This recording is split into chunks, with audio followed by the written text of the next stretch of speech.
Welcome to the College Investor Audio Show, where we talk about the biggest issues impacting millennial money, from student loan debt to side hustles to building wealth. We will show you how to get out of debt so that you can build real wealth for the future. If you've ever found yourself asking this question, actually I have, even though I went to a college like that described itself like this. What is a liberal arts college? That is our topic for today. It might sound silly, but honestly, I didn't even know what it was. So let's dive in real quick. Welcome to the show today, by the way. We're so glad you're here. So liberal arts colleges are four-year schools that emphasize a broad academic base, intellectual rigor, and becoming thoughtful citizens of the world. In general, liberal arts schools emphasize smaller class sizes that allow for deep discussions and intellectual curiosity. Nice. Each of these private schools has slightly different emphases, but all share a common goal of helping students to become free thinkers. So here's what you need to know about liberal arts colleges. First of all, the goal of a liberal arts education. Before defining the goals of a liberal arts education, it's worth defining actually what it is. We kind of touched on it a little bit, but first of all, liberal arts has nothing to do with the political spectrum. At least it shouldn't. Liberal doesn't refer to political affiliation. Rather, it refers to freedom or free thinking. The art part of liberal arts isn't confined to fine arts such as drawing, sculpture, dance, and music. No, rather, it actually refers to any skillful activity that can be refined over time. A liberal arts education exposes students to a broad range of issues, methods, and ideas so that they can develop a solid intellectual grounding across a broad range of disciplines. Students who attend a liberal arts school may choose a major or a concentration, but half or more of their classes will be in areas outside of their primary concentration. This allows students to develop interdisciplinary thinking and to learn to make connections outside of a predefined way of thinking. So a lot of people praise liberal arts as a great way to develop students into free thinkers, global citizens, and people who can tackle wild problems that don't have predefined answers. All right, now we've kind of established the goals and what it is. Let's talk about what to do with a liberal arts degree. While the goal of becoming an expansive free thinker may be appealing to many people, you might also wonder what one does with this liberal arts degree anyway. Is there a way in which a liberal arts degree prepares you for the, quote, real world? So in the real world, you'll be expected to make a living and solve practical problems. How does a liberal arts degree actually help you with that? Let's take a look at it. So the reality is that liberal arts degrees don't prepare you for the world of careers or business the way that nursing, social work, computer science, or business analytics degrees prepare you for a specific type of job. So finding your first job may be a bit challenging because employers can't really easily decide whether you're qualified for the entry-level position. Some schools have relationships with businesses, consulting companies, or non-governmental organizations. These pre-established relationships can make it easier for liberal arts students to step outside the academic world and into their first job. Other schools tend to have lots of students who are accepted into elite graduate programs or law schools. These programs may prepare students for a more specific type of job. So finding the first job may be challenging for liberal arts students. However, liberal arts students develop skills associated with thinking, written communication, and verbal communication. They are also equipped to use tools from a multitude of disciplines. These skills can help liberal arts graduates thrive while working in a large business, as an entrepreneur, in government, or the nonprofit sector. Let's move on to understanding the cost of a liberal arts degree. In general, liberal arts schools are more expensive than the other post-secondary education options that you have. The majority of the 20 most expensive colleges in the U.S. are liberal arts schools that emphasize professors who are teachers first and researchers second.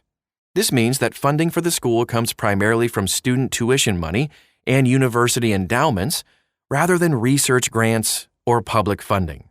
Additionally, most liberal arts schools are private schools which cost 4 to 5 times as much as public universities. Ugh.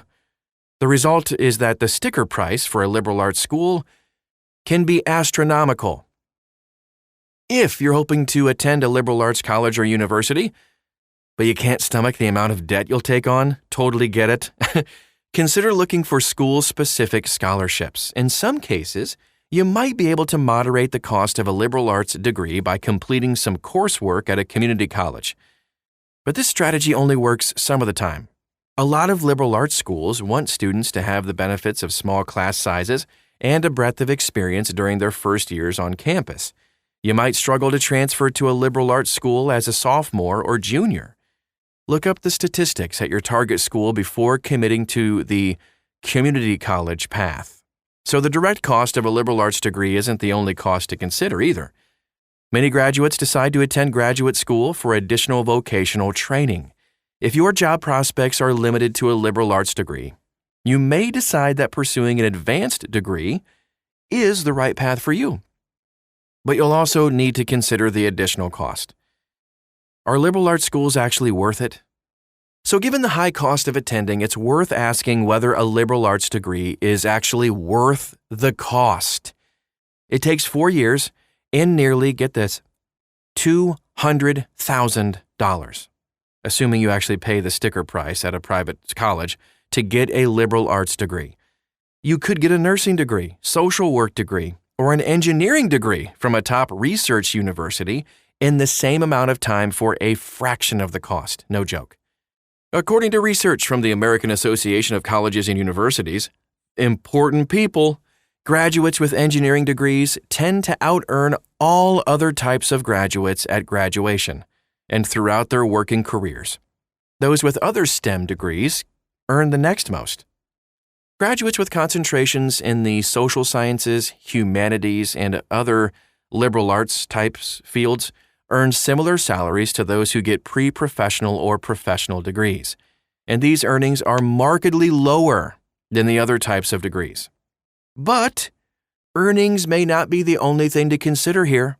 Thanks to public service loan forgiveness, graduates who want to work in government, education, or other forms of nonprofit service may qualify to have their student loans forgiven in 10 years while working in a career that may be very life-giving to them. Other liberal arts students may pursue high-earning careers like working as a business consultant, financial manager, or computer developer. While getting a foot into the door of these jobs may prove to be challenging, earnings tend to be comparable regardless of educational background. If your earnings prospects are important to you, be sure to pursue internships and work opportunities during your undergraduate experience. Alternatives to liberal arts schools. Let's dive into this real quick, and then we'll wrap up for today. If a liberal arts education doesn't really sound like the right type of education for you, there are a lot of alternatives. Some of the best alternatives include, we mentioned this, but community college. So these colleges offer 2-year programs that can prepare you to finish a bachelor's degree or even give you job-specific training in certain fields like aviation and airport management, dental hygiene, or certain forms of nursing. State colleges and universities. Publicly funded state colleges and universities offer 4-year programs that allow you to major in just about anything you can imagine. Many public universities require a broad-based education similar to liberal arts schools. However, the class sizes at a state school are likely to be a whole lot bigger than at a traditional liberal arts school. Research universities. Research universities are ideal for people who want to pursue a degree in the natural sciences or select social sciences, such as economics or psychology. Professors are typically experts in their fields, and labs and other equipment tend to be top of the line. Research universities prioritize giving students opportunities to do research in their field of study. A research university is generally a large, public university. Beyond attending a post-secondary program, you can also start working, form a business, or join the military right out of school. Remember, you can always return to college as an adult. Should you pursue a liberal arts education? Ultimately, the decision to pursue a certain type of education is highly personal, as you can imagine. A liberal arts education is less likely to pay off, quote unquote, in a financial sense, but the other benefits may be worthwhile to you.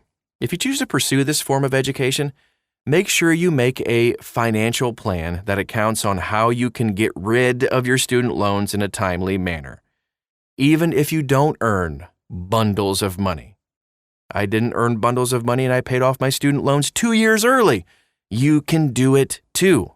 And we can help you at The College Investor. Just go to thecollegeinvestor.com. You can dive in a little bit deeper on this subject and many, many more.